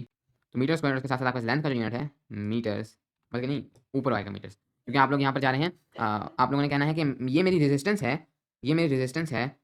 अच्छा, बल्कि मैंने यहाँ गलती की है, दिस इज मीटर स्क्वायर और नीचे आपके पास मीटर होगा। ओके ओके, इस तरीके से आप इसको एक्सप्लेन करेंगे कि ये मेरी रेजिस्टेंस है, रेजिस्टिविटी मेरी रेजिस्टेंस है, जो कि मैं नाप रहा हूँ एक यूनिट लेंथ के लिए। तो जितनी आपके पास यूनिट लेंथ है आप उसको टोटल डिवाइड कर देंगे लेंथ के साथ, यानी नीचे आ गया आपके पास मीटर्स। और हाँ, जितना एरिया है जो कि एरिया के साथ इनवर्स रिलेशन है, तो एरिया जितना आपके पास ज़्यादा, जितना आपके पास एरिया ज़्यादा होगा उतनी हमारे पास रेजिस्टेंस कम होगी। तो हम लोग ये मैं अपनी रेजिस्टेंस को लेता हूँ, उसको डिवाइड कर देता हूँ अपनी लेंथ से, ताकि यूनिट के लिए आ जाए। और हाँ, मेरी रेजिस्टेंस को मैं मल्टीप्लाई कर देता हूँ अपने एरिया के साथ, ताकि ये मुझे यूनिट तक ले जाए, राइट। अगर मेरे पास रेजिस्टेंस है 2 मीटर स्क्वायर के लिए, मेरे पास रेजिस्टेंस है मे बी 2 ओहम्स, तो अगर मैंने 1 मीटर स्क्वायर के लिए अपनी रेजिस्टेंस निकालनी है, तो मैं अपने जो ये 2 ओम्स हैं इनको मल्टीप्लाई कर देता हूँ 2 के साथ, ताकि मेरे पास जो 1 मीटर स्क्वायर है उसमें मेरे पास आ जाए 4 ओम्स की रेजिस्टेंस, क्योंकि रेजिस्टेंस जो है वो डबल होगी अगर ये हाफ होता है तो। ओके, तो इस तरीके से आपका यूनिट बनेगा, यूनिट कट होकर ये आपको बनता है ओहम मीटर्स। तो रेजिस्टिविटी का आपको यूनिट है ओहम मीटर्स। अगर हम इसका फॉर्मूला ड्राइव करें, आपको सोचें रेजिस्टिविटी क्या है? ये रेजिस्टिविटी का यूनिट होता है, ओके, रो, इसको रो कहा जाता है। तो ये आपको यूनिट है, ये क्या है? ये आपके पास, आप अपनी रेजिस्टेंस को ले लें, उसको आप लोग मल्टीप्लाई कर दें अपने एरिया के साथ, अपने क्रॉस सेक्शन एरिया के साथ, क्योंकि इससे आप लोग पहुंच जाएंगे यूनिट एरिया तक, क्योंकि ये इनवर्सली प्रोपोर्शनल है। डिवाइड कर दें आप इसको अपनी लेंथ के साथ, इससे आप पहुंच जाएंगे यूनिट लेंथ तक, और ये हो जाएगी आपकी रेजिस्टिविटी ओहम मीटर के अंदर। जितनी आपके पास आपकी रेजिस्टिविटी ज़्यादा होगी, उतना ही आपके पास वो कंडक्टर बुरा होगा, जितनी रेजिस्टिविटी कम होगी उतना कंडक्टर कम होगा। हम खाली इसको रेजिस्टेंस में से नहीं नाप सकते, क्योंकि रेजिस्टेंस इन दोनों चीज़ों पर आपको डिपेंड करती है। इसको ड्राइव किया जाएगा आपको इस तरीके से कि आपके पास जो रेजिस्टेंस है, this is directly proportional to your length और inversely proportional to your area. इस तरीके से उसको कंबाइन लिखेंगे, और आप यहाँ पर आप एक कांस्टेंट ला देंगे, इसको कहेंगे म्यू। इस तरीके से आप उसको लेकर जाएंगे। ये बेसिकली यही चीज़ हो रही है, बस इस तरीके से हम इसको लिख रहे हैं। ये हमने लॉजिकली निकालना है, तो ये कुछ हो जाएगा RA divided by L, this is resistivity. Okay, तो रेजिस्टिविटी आपके पास, जितनी आपके पास रेजिस्टिविटी ज़्यादा होगी उतना आपके पास बुरा कंडक्टर होगा, जितनी रेजिस्टिविटी कम होगी उतना आपके पास कम कंडक्टर होगा। आपने जब वायर चूज़ करनी है, आपने कोशिश करनी है आप सबसे कम रेजिस्टिविटी वाली वायर लें। सबसे कम रेजिस्टेंस वाली वायर आपको मिलेगी नहीं, क्योंकि रेजिस्टेंस किसी वायर की होती ही नहीं। ओके, अगर आप कहेंगे कि भाई मैंने वायर बनानी है, मैं कॉपर की बनाऊँ या सिल्वर की बनाऊँ, तो आप ये देखेंगे कि इनमें से रेजिस्टिविटी किसकी कम है। मतलब सिल्वर तो खैर महंगा है, कहते हैं मैं कॉपर या जिंक की बनाऊँ, तो आप देखेंगे कि इसमें से रेजिस्टिविटी जिसकी कम है वो ज़्यादा अच्छे से कंडक्ट करेगी। लेकिन अगर आप किसी को जाकर कहेंगे कि मुझे वो वाली वायर दो जिसकी रेजिस्टेंस कम है, तो वो आपको कहेगा कि रेजिस्टेंस कम के साथ हम मैं नाप नहीं सकता, क्योंकि रेजिस्टेंस तो इस चीज़ पर डिपेंड करेगी आपके पास एरिया कितना है और लेंथ कितनी है। तो उस तरीके से तो हम नाप नहीं सकेंगे। हो सकता है आपको, हो सकता है कॉपर एक अच्छा कंडक्टर हो, लेकिन वो रेजिस्टेंस कम हो जिंक की, क्योंकि जिंक की वायर लंबी थी। ओके, नहीं, क्योंकि जिंक की वायर मोटी थी, इस वजह से। तो हम लोग रेजिस्टिविटी से नापेंगे कि पर यूनिट हिसाब से हम लोग इस चीज़ को नापेंगे। ये ऐसी बात है कि फॉर एग्जाम्पल आपके पास, आप एक दूध वाले के पास जाते हैं दूध खरीदने के लिए, तो वो आपको कहता है कि मैं जो दूध बेचूंगा वो मैं बेचूंगा 200 रुपीज़ का, और जो दूसरा है वो कहता है कि मैं दूध बेचूंगा 1000 रुपीज़ का। तो आपको देख के लगेगा कि हो सकता है ये सस्ता बेच रहा है, लेकिन क्या पता कि ये वाला जो है ये आपको 200 रुपीज़ बता रहा है 10 केजी के लिए, ये आपको 200 रुपीज़ बता रहा है 1 केजी के लिए, और ये आपको 1000 रुपीज़ बता रहा है 10 केजी के लिए। तो सस्ता कौन बेचा है? सस्ता तो ये बेचा है, क्योंकि पर केजी ये आपको बेचेगा 100 रुपीज़ का। तो सस्ता तो ये बेचा, तो अपने अपने पर यूनिट में देखना है इसको। इसी तरीके से यहाँ पर भी अपने सेम चीज़ करनी है कि आपने पर यूनिट में देखना है, कि वरना इस तरीके से तो आपको धोखा लग जाएगा। तो यहाँ पर इस असल में आपको कहते हैं कि आप डिफाइन करें, कैलकुलेट करें रेजिस्टिविटी को। इसका यूज़ क्या है वायर के लिए, कि आपको जितनी कम होगी उतनी आपने उतनी अच्छी होगी वायर। डायरेक्ट प्रोपोर्शनैलिटी है आपकी रेजिस्टेंस और लेंथ के दरमियान, और इनवर्स प्रोपोर्शनैलिटी है आपके पास रेजिस्टेंस और क्रॉस सेक्शन एरिया के दरमियान। अच्छा, फिर फाइनल लेसन आपके पास, मुझे गलती लगी थी, फाइनल लेसन ये आपके पास ये बहुत ही सबसे ईजी असल है, इंटरप्रेट करंट वोल्टेज ग्राफ्स। आपको अगर कोई करंट वोल्टेज ग्राफ दिया जाए, आप उसको पढ़ सकें, यानी इसको ट्रांसलेट कर सकें, इंटरप्रेट कर सकें। अच्छा, इसके अंदर आपके पास 3 की बात की जाए। सबसे पहले आपके पास एक रेजिस्टर है, ओके, यानी कोई वायर हो सकती है, वायर भी एक रेजिस्टर है। रेजिस्टर जो रेजिस्ट करे, हर चीज़ कुछ ना कुछ रेजिस्ट करती है। कोई भी आपके पास दुनिया में ऐसा मटेरियल नहीं जिसकी रेजिस्टेंस 0 ओम हो। ओके, हर चीज़ कुछ ना कुछ रेजिस्ट करेगी। हालांकि जो बहुत अच्छी वायर है उनकी रेजिस्टिविटी, मतलब रेजिस्टिविटी की बात कर रहा हूँ, रेजिस्टिविटी या अगर रेजिस्टिविटी 0 है तो फिर रेजिस्टेंस ऑटोमेटिकली 0 रहता है। लेकिन कोई भी ऐसा मटेरियल नहीं जिसकी रेजिस्टेंस या रेजिस्टिविटी आपका 0 हो। हमेशा उनकी कुछ ना कुछ रेजिस्टिविटी या रेजिस्टेंस होगी।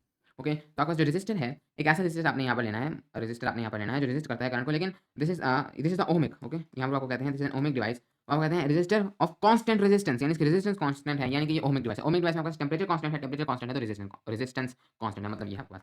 तो इसका करंट वोल्टेज ग्राफ आपके पास किस तरह का होगा? आपके पास इस तरह का होगा। आपके पास यहाँ पर है आपका करंट, यहाँ पर आपके पास वोल्टेज, दोनों डायरेक्टली प्रोपोर्शनल है। जितना आप वोल्टेज बढ़ाते जाते हैं आपको करंट भी बढ़ता जाता है। तो आपके पास एक स्ट्रेट लाइन है।